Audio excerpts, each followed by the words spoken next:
Ani Suba Maibam Munal Memorial 5A Side Soccer Tournament 2024-25 kasi Kongba Road Akampat leiba Eastern Ideal High School gi ground da Manipur Legislative Assembly gi Speaker Satyabrata na Houdokkhre Athletic Sports Association ASA Singjamai Kongba Road na silaga pangthokpa tournament asigi Houdokpagi thoramda Olympian KSH Thoiba ASA gi President Pangambam Jiten ASA gi Hanagi President Athokpa Borun Torban Khetri Laikai gi Hanagi Pradhan Longjam Sunel tournament asige donor Maibam Mema amade social worker Sarungbam Premanandana president member Singwaina Sarpyakhe Laikhidaba Maibam Munal gi photo da president member amade special invitee singna lai sukatuna Houdokhiba thoram maduga mari leinana speaker Satyabrata na phongdokhibada Maibam Munal gi mingda pangthokliba tournament ase chahi khudingi leptana pangthokpa ngamnaba hunabiyo Matang asida thamningba wafam de sanaroi singidamak kari tauba yabage haibadasu punna khanaba chume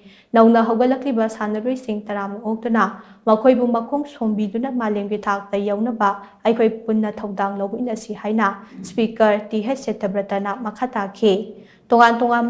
team ni funa saruk yaraga nungthel amasung numidangi matamda chathagadaba tournament hawdokpagi match oina ASA amasung Premika FC anigi marakta sanakhi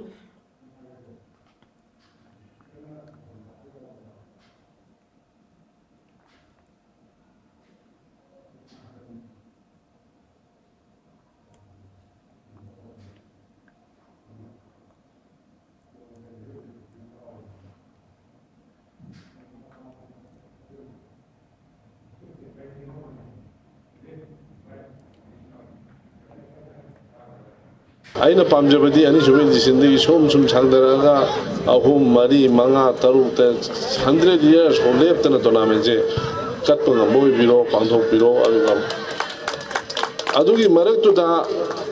players sing isu hen khudong chana kari nami to bibu yage haiba amasu yem biro da ka lai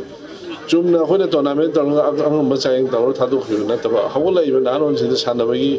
capability leiba ability leiba moise kai da sin ni kamai tawni habji khangdok piraga sembi sabiraga makoji sanaru organda okudo taba sanaru ama oina